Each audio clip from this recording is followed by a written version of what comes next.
하나님께서는 그 당시 최강국인 이집트를 낮추시고 하나님의 백성을 높이기 위해서 기근이라고 하는 방법을 사용하셨습니다. 요셉은 형들을 향해서 거칠고 모진 말을 사용함으로 하나님께서 부서진 가족을 징벌하고 시험하며 가르치기 위한 그런 방법을 사용했습니다. 하나님께서는 기근을 통해 가족이 그들의 과거와 서로 직면하도록 몰아감으로써 하나님께서 어떻게 이스라엘 민족을 구원하시고자 하는 그런 구원의 출발을 하나님께서는 시작하셨던 것입니다. 그런 구체적인 과정은 시므온을 이집트에 억류시킴으로 형제로 하여금 화목하게 하는 요셉의 지혜로움을 발견할 수 있습니다. 오늘 본문 속에서 그 이후에 어떻게 하나님께서 이스라엘 민족을 구원하시려고 하는지, 요셉과 야곱의 아들을 통한 구원 계획이 이루어가는지 여러분들과 함께 살펴볼 수 있기를 소망합니다. 먼저 26절 말씀부터 한번 보시죠. 그들이 곡식을 나귀에 심고 그곳을 떠났더니 한 사람이 여관에서 나귀에게 먹이를 주려고 자루를 풀고 본즉 그 돈이 자루 아귀에 있는지라. 그가 그 형제에게 말하되 내 돈을 도로 놓았도다. 보라, 자루 속에 있도다. 이에 그들이 혼이 나서 떨며 서로 돌아보며 말하되 하나님이 어찌하여 이 일을 우리에게 우리에게 행하셨는가? 라고 말을 합니다.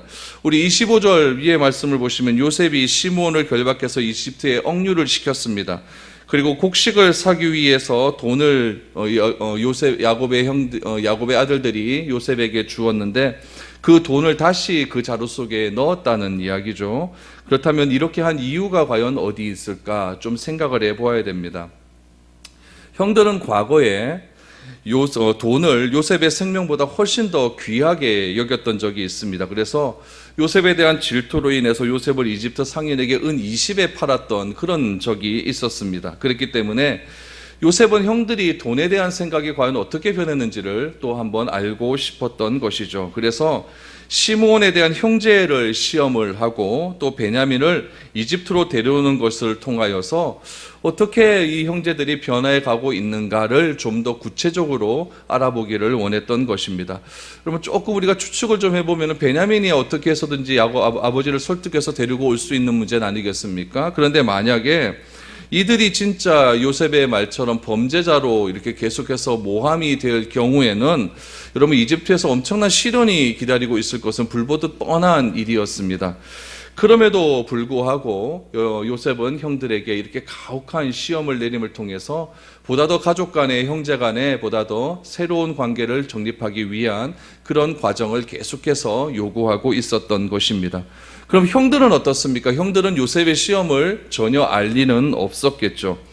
형들은 이집트에서 돈을 주고 산 곡식을 가지고 가나안으로 돌아오는 도중에 여관에 머물게 됩니다.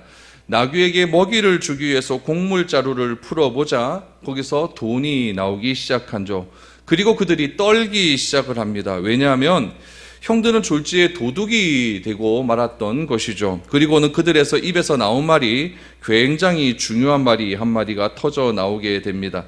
여러분 28절 말씀에 보니까 이런 말이 나오죠. 하나님이 어찌하여 이런 일을 우리에게 행하셨는가. 이 말이 굉장히 중요합니다.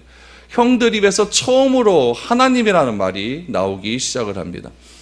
제가 몇 달 전에 우리 제 책상을 막 이제 정리를 하면서 가방이 몇 개 나왔어요. 그래서 가방을 버렸거든요. 버리는데 그걸 계속 놔뒀어요. 놔뒀다가 새벽 예배 나와서 집에 가다가 이제 가방을 버리려고 가방을 이렇게 디뎠는데 거기서 뭐가 나왔겠습니까? 돈이 나왔어요.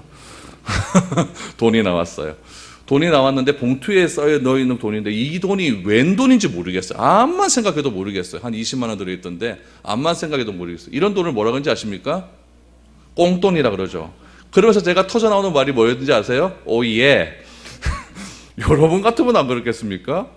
그런데 오늘 이 야곱의 형들은 꽁돈이 나온 거예요. 꽁돈이 나왔을 때 이 야곱 형들이 불안해하기 시작합니다. 오예 이런 말 하지 않았어요. 꽁돈 생겼다고 좋아하지 않았어요. 혼비백산하지 않았다는 이야기예요. 그러면서 그들의 입에서 터져나온 말이 무엇이냐면은 하나님이 어찌하여 이런 일을 우리에게 행하셨는가. 제가 그 가방 열어보면서 돈 나오는 거가 하나님이 어찌하여 내가 이런 말 했겠습니까? 그런 말 안 했거든요. 그런데 이 형들은 하는 말이 하나님이 어찌하여 우리에게 이런 일을 행하셨는가? 여러분, 이것은 신앙의 고백입니다. 이 신앙의 고백은 무엇이냐면은 철저하게 사고의 전환이 되었다라는 이야기죠. 왜 저 사람이 나에게 자꾸 이런 일을 행하는가? 이렇게 생각하는 것이 아니라 하나님이 왜 나에게 이런 일을 행하셨는가? 라고 하는 사고의 전환이 일어나는 것이죠. 이해가 되십니까? 여러분, 처음에 말했던 거, 왜 저 사람이 나에게 이런 일을 행하는가? 이것은 다 남 탓입니다. 남에 관한, 상대방에 관한 관점으로 나에게 일어난 일을 해석하는 것이고, 하나님이 왜 나에게 이런 일을 행하셨는가라고 하는 것은 철저하게 하나님의 관점으로 나에게 일어난 이런 일을 해석하려고 하는 마음의 자세가 마음의 자세라는 이야기죠. 이것이 여러분, 신앙의 첫 번째 변화되는 출발이라는 이야기죠. 물론 나에게 일어나는 모든 일들은 사람을 통해서 일어나게 됩니다. 그러나 그 사람을 움직이시는 분 누굴까요? 하나님이라는 사실이죠. 그래서 그 역사를 주관하시는 분이 하나님이라고 하는 사실을 믿는다고 한다면, 하나님이 행하시는 모든 일에는 실수가 없다라고 하는 사실을 내가 믿는다고 한다면, 하나님께서 왜 나에게 이런 일을 행하셨는가, 이런 관점으로 보는 것이 타당할 것이다 라는 이야기입니다. 나에게 일어나는 모든 일이 무슨 뜻인지를 하나님의 관점으로 해석하는 자세, 그것이 우리의 신앙이 첫 번째로 변화되어가는 출발점이라는 것을 우리는 기억해야 됩니다. 지금 형들은 처음으로 하나님에 대한 말들을 하고 있습니다. 지금까지 여러분 창세기를 쭉 봐오지 않았습니까? 형들이 언제 하나님이라는 이야기 한 적이 있습니까? 아무것도 없습니다. 그런데 이집트에 가서 그 모진 어려움과 고난을 당하고 난 다음에 집으로 돌아오는 길에 꽁돈이 생겼는데, 그 돈을 보고 하나님이라는 말이 처음으로 나오기 시작했다는 겁니다. 이집트에서 일어나는 여러 가지 사건을 통해서 이들의 생각이 조금씩 바뀌어 간다는 것을 우리는 알게 되는 것이죠. 우리도 마찬가지입니다. 우리에게 일어나는 여러 가지 상황들이 있습니다. 여러 가지 사건들이 있습니다. 그리고 그 상황들을 통한 갈등을 우리가 경험하게 되면 우리의 생각들도 조금씩 바뀌어 간다는 것을 알 수가 있습니다. 정제되지 않는 금이 강한 불에 의해서 순금으로 변해 가듯이 우리들도 그렇게 변해 간다는 것을 알아야 됩니다. 고난과 시련을 통해서 나에게 주어지는 일을 견딜 수 있는 힘이 생기게 되는 겁니다. 지금 형들이 이집트에서 어떠한 일을 경험했습니까? 스파이로 몰리게 되었습니다. 3일 동안 감옥에 감금도 당했습니다. 또 지금 둘째 형이었던 시므온이 지금 억류되어 있는 상황을 바라보면서 한 가지 생각나는 것은 무엇이냐면, 이 모든 일이 우리가 과거에 요셉에게 해를 가함으로 나에게 벌어지는 일이라는 것을 드디어 이 형들이 깨닫지 않습니까? 그리고 자신들이 이런 어려움을 당하게 되는구나 라는 것을 인식하게 되는 거죠. 그런 생각 속에서 형제들은 지금 이 돈이 들어왔을 때 첫 마디가, 왜 하나님께서 우리에게 이런 일을 행하셨는가? 하나님이라는 관점에서 지금 모든 일들을 바라보고 있다는 이야기죠. 그것이 무엇이라고요? 신앙의 첫 번째 출발점이라는 겁니다. 저는 우리들의 모든 사고 속에도 이런 신앙의 첫 번째 출발점이 일어날 수 있기를 소망합니다. 무슨 일이 일어나든지, 좋은 일이든 슬픈 일이든 안 좋은 일이든 어떤 갈등의 상황이든 범사에 하나님께서 왜 나에게 이런 일을 행하셨을까라고 다시 한번 진지하게 고민하고 하나님께 기도할 수 있는 저와 여러분들이 될 수 있기를 바랍니다. 이런 생각 속에서 야곱의 아들들이 지금 어디로 돌아왔냐면은 아버지가 있는 브엘세바로 돌아오게 되었습니다. 29절을 보십시오. 그들이 가나안 땅에 돌아와 그들의 아버지 야곱에게 이르러 그들이 당한 일을 자세히 알리어 아뢰되라고 말합니다. 형제들이 가나안 땅에 돌아왔습니다. 그리고 아버지에게 이야기합니다. 그러면서 오늘 여러분 30절 이하 말씀에 보면 꽤 긴 이야기들이 나오는데, 이 꽤 긴 이야기들이 야곱의 아들들이 아버지 야곱에게 했던 이야기인데, 오늘 본문 말씀을 우리가 딱 접하게 되면 이 이야기는 우리 그냥 슬쩍슬쩍 넘어가 버립니다. 왜 넘어가냐면은 우리가 다 알고 있는 내용이기 때문에 그래요. 이집트에서 일어났던 일들 우리가 다 알고 있기 때문에 그냥 넘어갑니다. 그러나 오늘 이 말씀이 왜 중요한지를 우리가 다시 한번 생각해 보아야 됩니다. 아들이 아버지에게 4가지 관점에서 이야기를 합니다. 첫 번째, 무슨 이야기를 하냐? 자신들이 정탐꾼으로 오해를 받았다라는 것을 이야기죠. 자신이 정탐꾼으로 오해를 받았다. 30절, 32절 다시 한번 보십시오. 그 땅의 주인인 그 사람이 엄하게 우리에게 말하고 우리를 그 땅에 대한 정탐꾼으로 여기기로 우리가 그에게 이르되 우리는 확실한 자들이요 정탐꾼이 아니니이다. 우리는 한 아버지의 아들 12형제로서 하나는 없어지고 막내는 오늘 우리 아버지와 함께 가나안 땅에 있나이다 하였더니, 이게 지금 누구 얘기예요? 아들이 아버지에게 하는 이야기입니다. 첫 번째 이야기, 우리가 정탐꾼으로 몰렸다. 두 번째 이야기는 무엇입니까? 형제 중 한 명이 감금당했다라는 이야기를 합니다. 33절입니다. 그 땅의 주인인 그 사람이 우리에게 이르되 내가 이같이 하여 너희가 확실한 자들임을 알리니 너희 형제 중에 하나를 내게 두고 양식을 가지고 가서 너희 집안의 굶주림을 구하고, 요셉이 형들에게 했던 이야기를 그대로 아버지에게 이야기하는 거예요. 한 사람 감금되어야 된다, 이 얘기죠. 세 번째는 무엇입니까? 막내 베냐민을 데리고 오라라는 이야기도 했다는 거예요. 34절입니다. 너희 막내 아우를 내게로 데려오라. 그러면 너희가 정탐꾼이 아니요 확실한 자들임을 내가 알고 너희 형제를 너희에게 돌리니 너희가 이 나라에서 무역하리라 하더이다 하고 베냐민 데려오라, 이 얘기도 했습니다. 네 번째 이야기 무엇입니까? 자루 속에 자신들이 지불한 돈이 있다는 이야기도 해줍니다. 35절. 각기 자루를 쏟고 본즉 각 사람의 돈 뭉치가 그 자루 속에 있는지라 그들과 그들의 아버지가 돈 뭉치를 보고 다 두려워하더니 라고 말합니다. 다 아는 이야기입니다. 30절에서 35절까지의 얘기가 오늘 본문의 절반을 차지합니다. 그럼에도 불구하고 이 다 아는 이야기를 또 적어놓은 이유는 무엇일까요? 중요하기 때문에 그렇습니다. 성경은 계속적으로 반복되는 이야기를 합니다. 우리가 오후 예배 시간에 로마서를 볼 텐데 로마서도 계속적인 반복된 이야기가 나오고 있습니다. 왜 그런 이야기가 계속 반복적으로 나올까요? 이유는 딱 한 가지입니다. 중요하기 때문에 그렇습니다. 반복적인 이야기를 내가 받아들이면 우리는 지혜로운 자가 되는 것이고, 반복적인 이야기를 내가 귀찮다고 여기면 그 이야기는 잔소리밖에 되지 않는다는 이야기입니다. 그래서 오늘 9형제가 지금 아버지에게 이 반복적인 이야기, 애굽에서 이집트에서 있었던 이야기를 그대로 하는 것은 이 9명의 형제가 어떻게 변화되었는지를 우리에게 알려주고 있는 대목이기 때문에 오늘 본문에 기록되어 있는 것입니다. 지금 29절 하반절 말씀해 보면은 지금 형제들이, 아들들이 아버지에게 이야기를 하는데 29절에 보니까 어떻게 그 이야기를 했다고 나오냐면은 그들이 당한 일을 자세히 알리어 말하되 라고 말합니다. 자세히 알리어 말하되. 이야기는 정확하게 말했다라는 이야기입니다.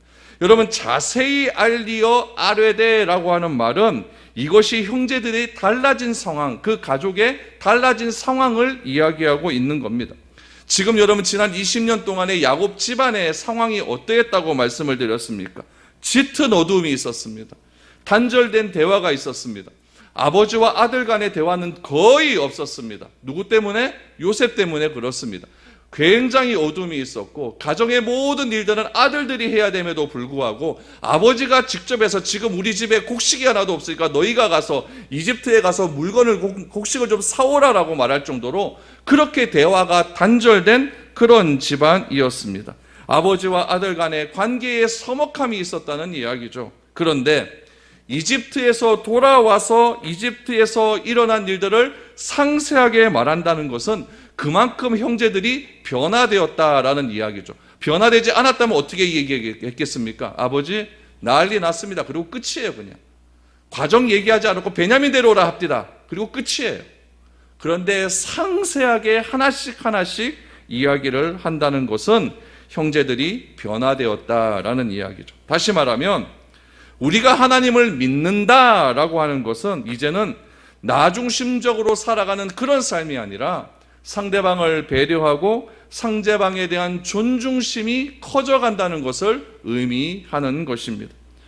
그동안 야곱의 집안에는 누군가 집안에 대한 이야기를 할 때는 과정은 다 생략합니다. 결론만 이야기했습니다. 어떻게 할 수 있습니까? 제가 그러고 여러분들이 그러지 않습니까? 가족 간에 서먹한 일이 있을 때 앉아갖고 또박또박 이야기합니까? 안 하거든요.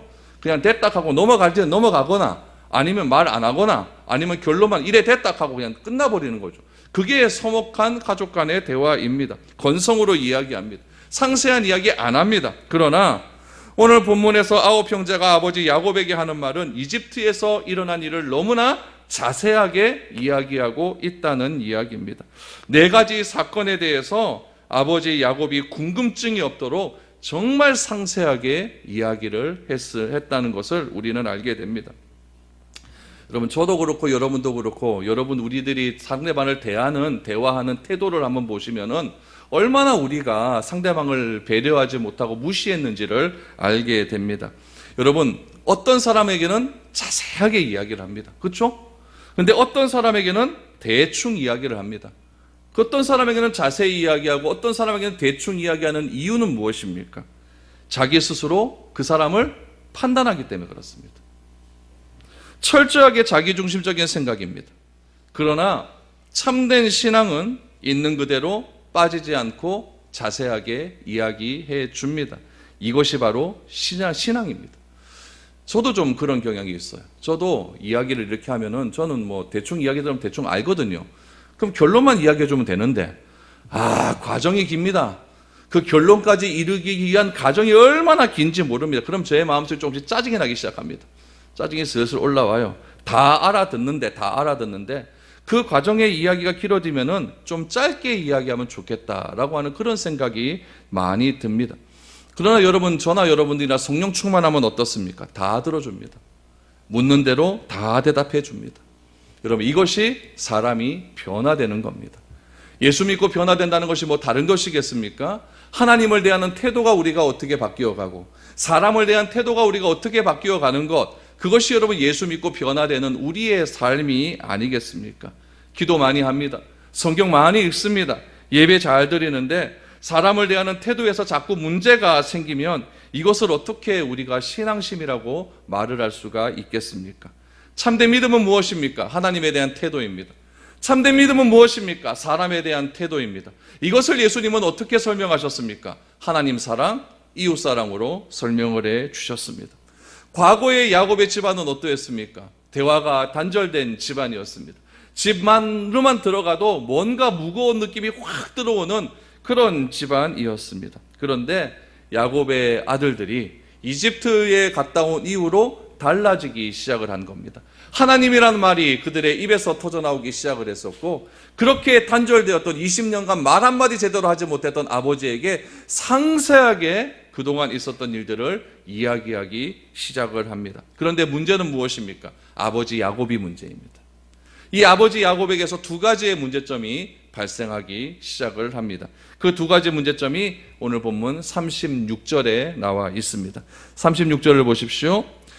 그들의 아버지 야곱이 그들에게 이르되 너희가 나에게 내 자식들을 잃게 하도다. 요셉도 없어졌고 시므온도 없어졌거늘 베냐민을 또 빼앗아 가고자 하니 이는 다 나를 해롭게 함이로다 라고 말합니다. 지금 야곱에게 일어나는 첫 번째 문제점은 무엇인가? 20년 동안 야곱에게 있어서 자식은 요셉과 베냐민밖에 없습니다. 아들들이 어디까지 갔다 왔냐면 지금 곡식 구하기 위해서 이집트까지 갔다 왔습니다. 그랬다면 수고 많이 했다 이런 이야기도 좀 나와주고, 오늘 본문의 이야기 다 들었다면 너희가 참 고생 많이 했구나 이런 이야기도 나와야 정상인데 그런 이야기 한마디도 나오지 않습니다. 그러면서 그들에게 첫 번째 하는 말이 무엇이냐면 너희가 나에게 내 자식들을 잃게 하도다 라고 하는 청천벽력과 같은 그런 이야기를 하게 됩니다. 이것은 야곱이 요셉과 베냐민에 대한 편애가 아직도 끊이지 않았다는 것을 우리에게 알려주고 있습니다. 여러분, 이 편애 때문에 다른 형제들에게 얼마나 상처를 주었을까요? 그걸 지금도 아버지 야곱은 모르고 있는 것입니다. 아버지 야곱은 아직도 신앙적으로 성숙해야 될 것이 너무나 많은 상태에 있다는 것을 우리는 알게 됩니다. 아버지 야곱이 하는 말들을 우리가 다시 한번 살펴보죠. 야곱은 이렇게 이야기합니다. 요셉도 없어졌고 시므온도 없어졌고 베냐민을 빼앗아 간다라고 이야기합니다. 왜 이런 말을 할까요? 야곱은 지금 야곱의 아들들에게서 지금 시므온을 데려오기 위해서는 누구를 데려가야 된다는 것을 알게 되었습니까? 베냐민을 데려와야 된다는 것을 알게 되었죠. 그러면 여기 보세요. 요셉도 없어졌고 시므온도 없어졌거늘 베냐민을 또 빼앗아 가고자 하니라고 하는 말 속에서 알 수 있는 것은 무엇이냐면은 야곱의 생각 속에서는 지금 베냐민을 보낼 생각이 하나도 없는 겁니다. 하나도 없어요. 그러면 여러분, 요셉은 없어졌습니까? 아니죠. 시므온도 없어졌습니까? 아니에요. 그렇죠?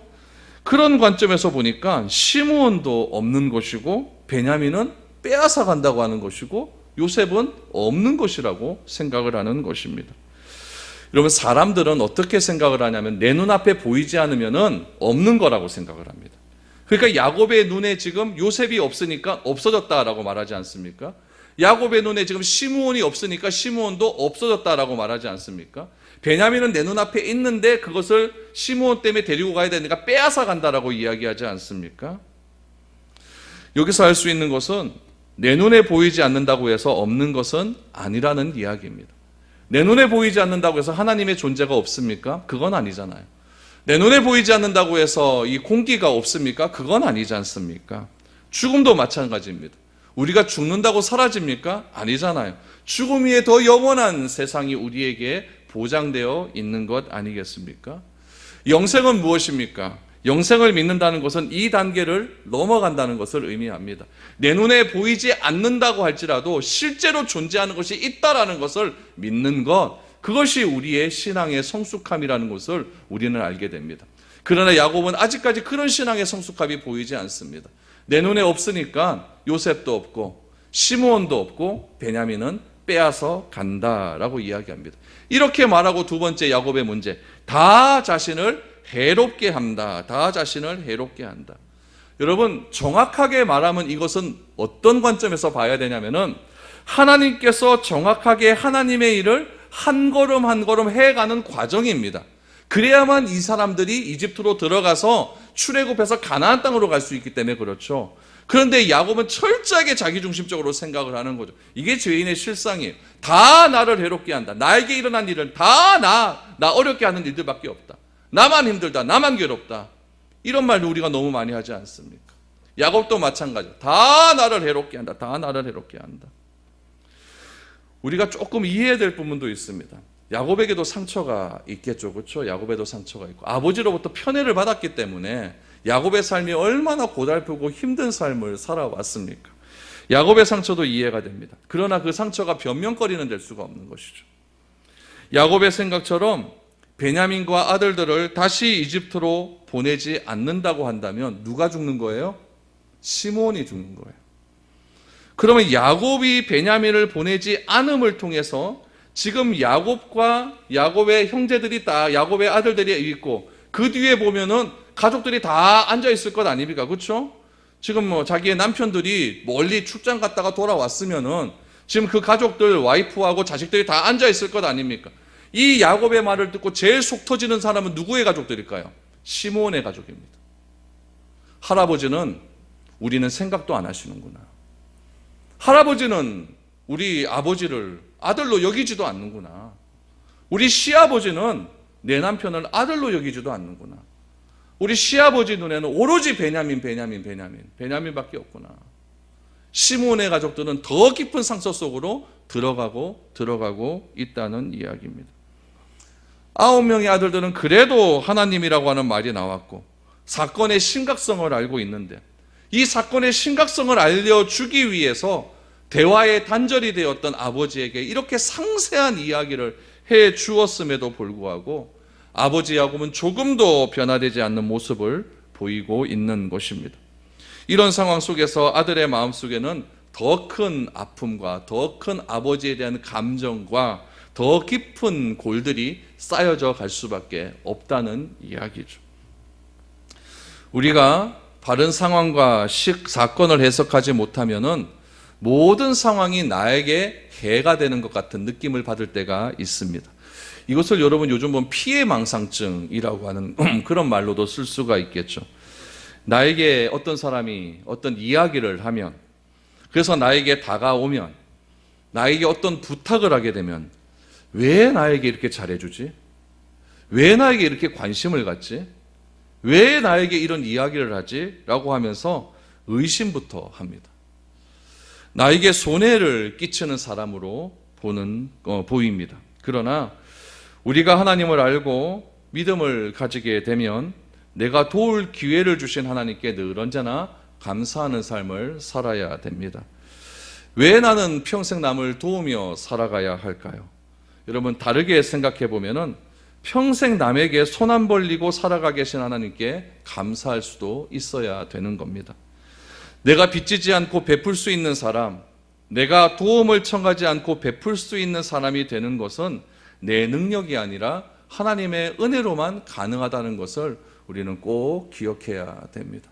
나는 왜 내 통장에 맨날 숫자가 이거밖에 안 돼 있을까? 그거라도 있으니까 빚지지 않는 겁니다. 그래 감사한 거죠. 그거라도 없으면 빚지고 살아야 될 것 아닙니까? 오늘 야곱은 그러한 것들은 전혀 이해하지 못한 채 오로지 야곱의 머릿속에는 요셉밖에 없었고 베냐민밖에 없습니다. 그래서 그것을 빼앗긴다고 생각을 하니까 이 모든 상황이 나에게 해를 가하는 상황이다. 야곱의 입장에서 보면은 어떻게 해서든지 우리 가족 살리겠다고 자기 아들들을 이집트로 보낸 것 아닙니까? 근데 이집트로 보내놨더니 오히려 자기의 아들을 더 빼앗아 간다고 생각하니까 그것도 자기가 잘못했다라고 생각을 하면서 나에게 해를 가한다. 이렇게 생각하는 것입니다. 여러분, 여러분들에게는 또 저에게는 이런 모든 것들이 떠나갈 수 있기를 바랍니다. 그래서 다 나에게 해가 되는 것이 아니라 하나님께서 왜 나에게 이런 일을 행하셨을까? 이런 관점의 변화가 일어남을 통하여서 신앙이 좀 더 성숙해져 갈 수 있는 그런 우리가 되어야 될 줄로 믿습니다. 이때 또 튀어나오는 사람이 하나 있죠. 르우벤이 튀어나옵니다. 이 르우벤이 이게 분위기 파악이 좀 안 되는 사람입니다. 꼭 결정적일 때 튀어나와서 엉뚱한 소리를 해대요. 르우벤이 보십시오. 37절입니다. 르우벤이 그의 아버지에게 말하여 이르되 내가 그를 아버지께로 데리고 오지 아니하거든 내 두 아들을 죽이소서 그를 내 손에 맡기소서 내가 그를 아버지께로 데리고 돌아오리이다 라고 말합니다. 르우벤이 베냐민을 이집트로 데리고 가겠다고 이야기하죠. 그렇죠? 내가 그를 아버지께로 데리고 오지 아니하거든. 근데 만약에 베냐민을 내가 데리고 오지 않으면 어떻게 하겠다? 어떻게 하라고 합니까? 아들 죽이라고 합니다. 아들 죽이라고 해요. 여러분, 이게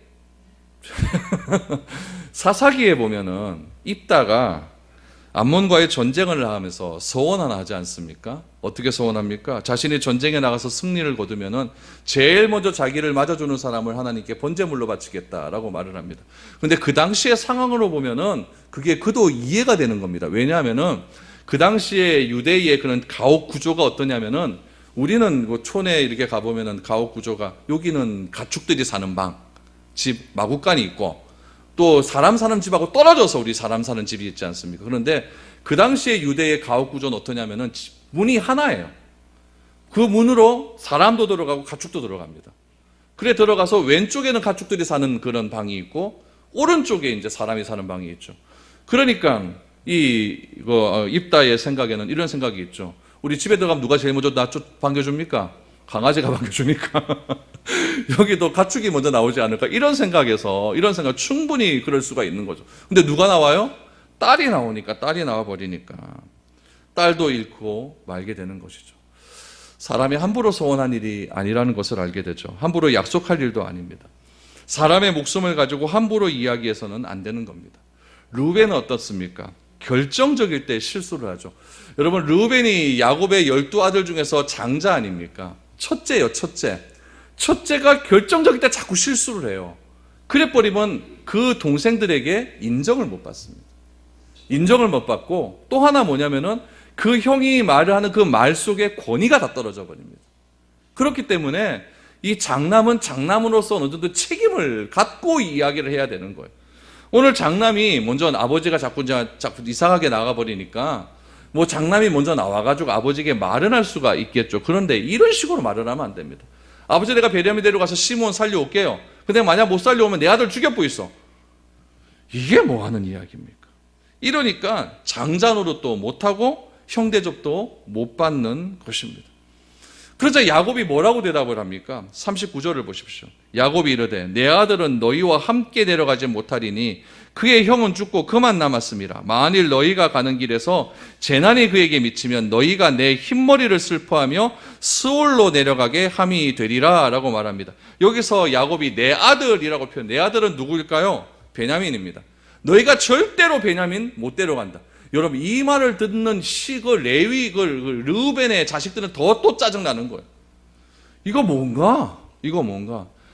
이 르우벤의 아들들은 요셉을 받겠습니까? 뭐 잘 보지도 못했을 거예요. 그 눈에 보지도 못하는 우리 작은 아빠 때문에 작은 아빠가 나보다도 못한 건가? 뭐 이런 생각 안 하겠습니까? 지금 야곱 앞에 서 있는 9명의 아들은 누굽니까? 지금 야곱은 내 아들 그랬어요. 내 아들. 내 아들은 베냐민밖에 없는 거. 9명의 아들은 아들도 아닌 겁니다. 베냐민은 절대로 이집트로 내가 너희들이 데려가지 못할 것이다. 이 말은 르우벤의 자식들에게도 완전히 비수를 꼽는 말이고 시므온의 가족들에게는 하늘이 무너지는 그런 소식입니다. 그리고 그의 형은 죽고 그만 남았다라고 말합니다. 여전히 야곱의 생각 속에는 요셉과 베냐민밖에 없는 것입니다. 아버지 입에서 이런 말이 나머지 가족들에게 얼마나 쓰라린 아픔을 주는지 야곱은 아직도 모르고 있는 것입니다. 그리고 재난이 베냐민에게 미치면은 자신은 어디로 가겠다? 스올로 가겠다. 지옥으로 떨어지겠다라고 말을 합니다. 정말 안타까운 말입니다.